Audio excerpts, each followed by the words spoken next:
Hey guys, welcome once again to Good News Jamaica, where we search the island for hidden gems. Today we're actually located on the UMONA campus, and we're sitting here next to Marion Myrie, founder and creator of Tamage.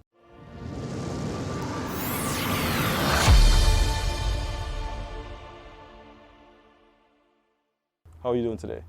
I'm very well, thanks. Very grateful to be in this spot. And thank you for taking the time out to come and actually speak with us. So give us an idea, what does the acronym stand for, Tamage? Tamage stands for Towards a More Inclusive Jamaica. Okay. Towards a More Inclusive Jamaica was basically the continuation of work that I began as I was trying to complete my master's in communication for social and behavior change. While I was doing the data collection component of my research, as I heard the stories from the persons, and by the way, my research was on media and disability. Okay. So the target population was disabled persons. And as I was doing it and I was interacting with the respondents to the research, the stories that were coming through, I realized that the parameters of my research was not sufficient to really assist this demographic. And as I was doing those interviews and I was, talking to the people, hearing the stories, I began to think, well, maybe I could put some of my journalistic experience and skills to use to, assist the community further. And so I think I got some confirmation from the universe when my supervisor, that's Dr. Anthea Henderson, actually spoke with me after I had actually finished the paper, handed it in, and I was awaiting the grade, and she said to me, well, perhaps you could do a number of things with this research, seeing as though it was the first of its kind to be done for the Jamaican context. So maybe you might want to, present some of the things that were coming through on a more public platform. And that was where the idea for a documentary came from, and that was where even, the title came from, Towards a More Inclusive Jamaica. So guys, this documentary was not selected by one, not two, but by 3 councils, right? So Paris, London, and California. So tell us a little bit more about that. Okay, so as I was completing this documentary project, because it was a project initially before it became an actual So, you have to wear a lot of hats. And so it was while I was doing it, I began to have more of an appreciation for what these outfits, these stations that had these different departments would do to create these shows that we know and love, right? And so it was when I was at the distribution phase of Towards a More Inclusive Jamaica, I had already shot it, written it, edited it, and now I had a product that needed to be shown publicly. And so it was at that stage that I decided, I just was researching, where I could put this documentary, where are the different outlets. And I discovered this film festival that was really targeted at, not advanced filmmakers, not people who are in the industry. Well, people who have been in amateurs, but indies really. And so I decided to enter it, not thinking anything of it, because I actually just entered it and then forgot it. And then I got the email and I was like, wow. The universe, man. Yeah, and so I entered it and then I said to myself, well, don't feel bad if they don't select you, because this is your first documentary project. So just happily, and they actually selected it, which I was very happy about. That selection actually led to, a lot of interest, locally in actually viewing, the documentary, which had not been there before. So. Which is a common thing that we ourselves have to work on locally, because at the end of the day, we have to appreciate our creators, and we have to appreciate what individuals are doing locally before outsiders come and appreciate that, for us to show interest in it. So I definitely applaud you for taking a stance to actually doing what you're actually doing. So how has the reception been for those the documentary is actually catered to? Like how do they feel about the documentary? As in the community, yes. The disability community?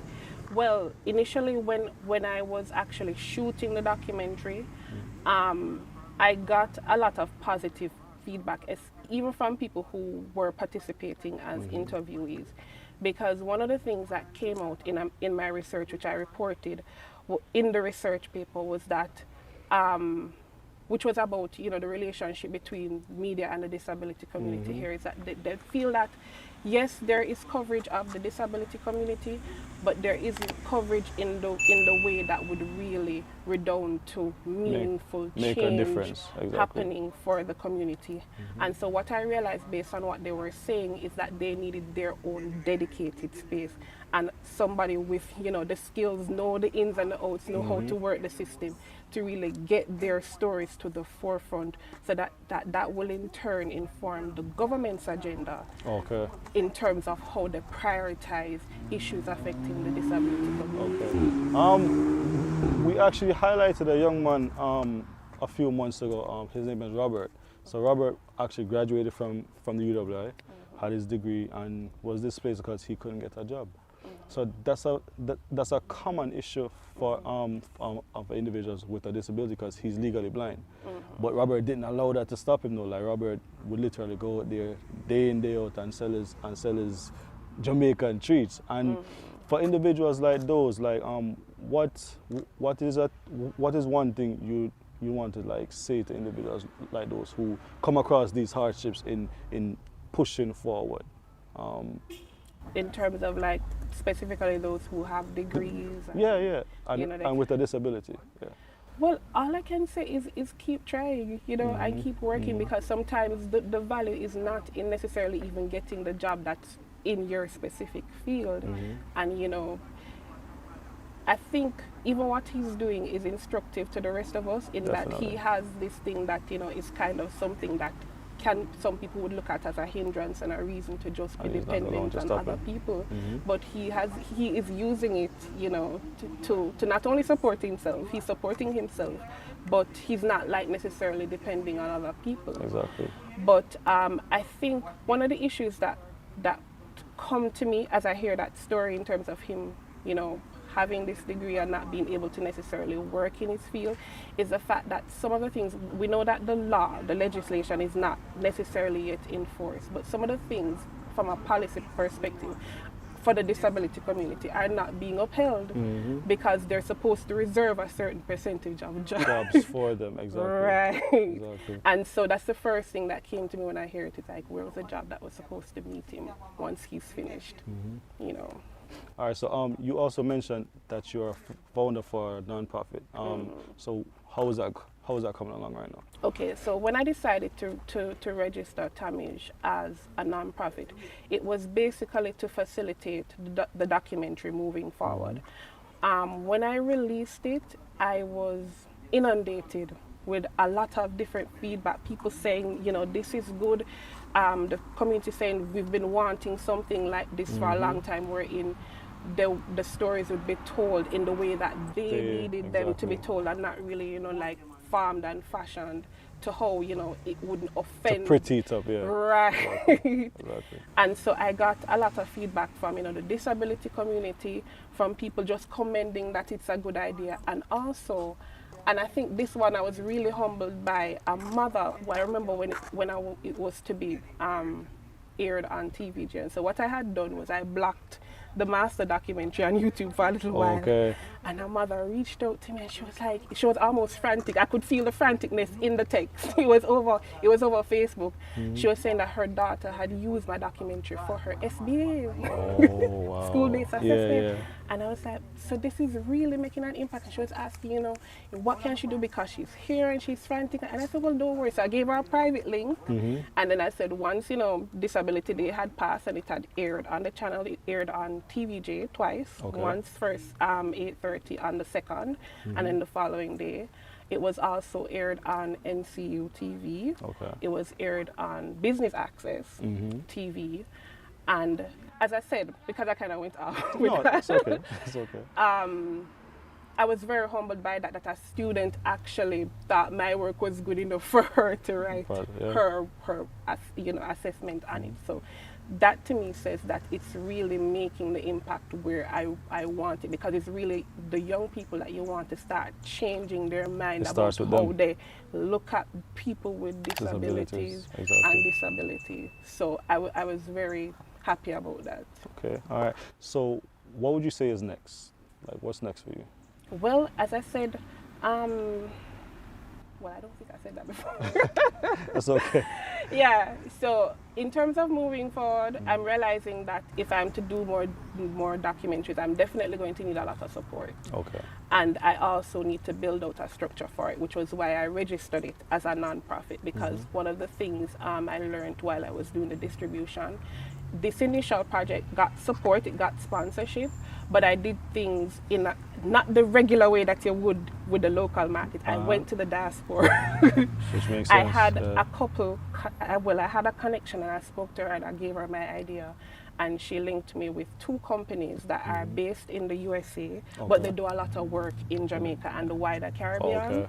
And so I got sponsorship from Authentic Caribbean, which, you know, they do work in Jamaica, but they also, you know, do a lot of work in the other Caribbean islands. So it's not Authentic. just, yeah. And so they supported me. That was how I got to be able to, you know, pay cameraman, editor, and all that. Because, you know, in as much as we act like we're good, we can't cover all the bases. If it's not for you, it's not for you. Yeah. Right. And so I kind of skipped over all of the steps that you'd have to go through in order to approach the Jamaican market. Because, you know, with the Jamaican companies now, it's a different speed. It's a hard market. Right. You'd have to have, you know, your sponsorship proposal and all of that. So instead of that, I was able to speak to them, you know, give them a concept note, you know, this is the budget I'm thinking of, and I got sponsorship that way for the first one. But then after that, no, this is where the learning curve occurred, is that I realized that I would have to first set up the structure. And so that is where registering came in. Okay. So that, because they said the companies would not give any support to an individual, it would have to be a company. They're not putting it in a personal account. All right.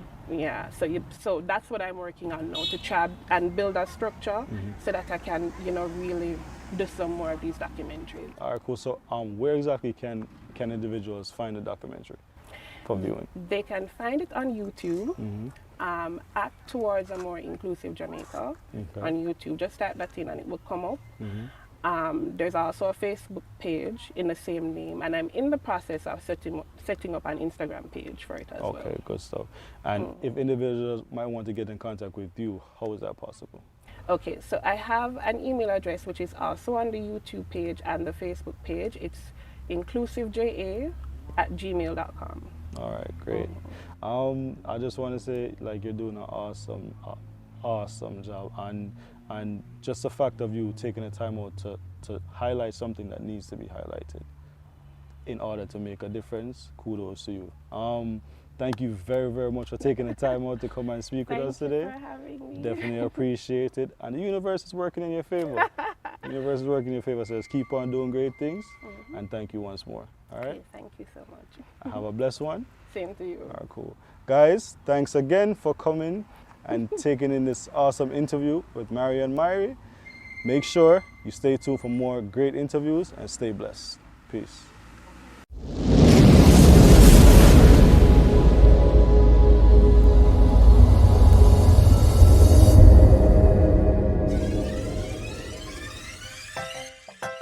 Thank you for checking us out on Good News Jamaica TV for content that informs, inspires, and transforms. Please like, share, leave a comment, subscribe, and hit the notification bell for more positive Jamaica content. Walk good.